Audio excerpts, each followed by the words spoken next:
Hi, നമ്മളൊരു WhatsApp use ചെയ്യുന്നതല്ലേ? ഈ വാട്സപ്പിനകത്ത് നമുക്കറിയാത്തൊരു ട്രിക്കുണ്ട്. നമുക്കൊരാൾക്ക് ഡോക്യുമെൻ്റൊക്കെ സെൻഡ് ചെയ്യണം. നമ്മളെങ്ങനെ സെൻഡ് ചെയ്യുന്നത്? നമ്മൾ ഫോണിൻ്റെ ക്യാമറ എടുത്തിട്ട് എന്താണോ സെൻഡ് ചെയ്യേണ്ടത് അത് ഫോട്ടോ എടുത്തിട്ട് അതാണ് സെൻഡ് ചെയ്യുന്നത്. നമുക്കതൊന്നുമില്ല. നമുക്ക് ഈസി ആയിട്ട് നമ്മുടെ വാട്സപ്പിൽ തന്നെ ഒരു ട്രിക്കുണ്ട്. അതെങ്ങനെ കാണിച്ചു തരാം. ഇത് എല്ലാവർക്കും അറിയാമായിരിക്കാം. അറിയാത്തവർക്ക് വേണ്ടിയാണ് ഞാൻ ഈ വീഡിയോ പറയുന്നത്. വിശദമായിട്ട് ഞാൻ പറഞ്ഞു തരാം. എൻ്റെ ചാനൽ ഒന്ന് ഫോളോ വെച്ചേക്കുക. നമ്മൾ ഒരാൾക്ക് ഡോക്യുമെൻ്റ് അയക്കുന്നത് എങ്ങനെയാണ്? നമ്മുടെ ക്യാമറയിൽ പോയിട്ട് ക്യാമറ ഓണാക്കി അവിടുന്ന് ഈ ഡോക്യുമെൻ്റ് ഒന്ന് ക്ലിക്ക് ചെയ്തിട്ട് ഫോട്ടോ എടുക്കും.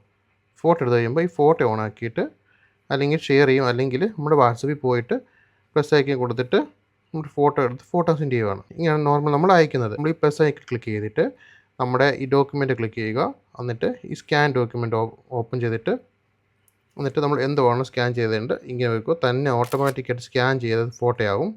നമ്മൾ ക്ലിക്ക് ചെയ്തില്ലെങ്കിൽ പോലും തന്നെയാവും. എന്നിട്ട് ക്ലിക്ക് ചെയ്യുക, ഈ ഒരു ഡോക്യുമെൻ്റ് സെൻഡ് ചെയ്യുക.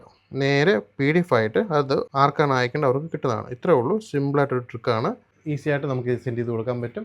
നിങ്ങൾ അറിയാത്ത ഫാമിലിയിലേക്കും ഫ്രണ്ട്സിലേക്കും ഈ വീഡിയോ ഇപ്പോൾ തന്നെ ഷെയർ ചെയ്ത് കൊടുക്കുക. അടുത്തൊരു നല്ലൊരു വീഡിയോ ഉണ്ടാണ്. Okay, by.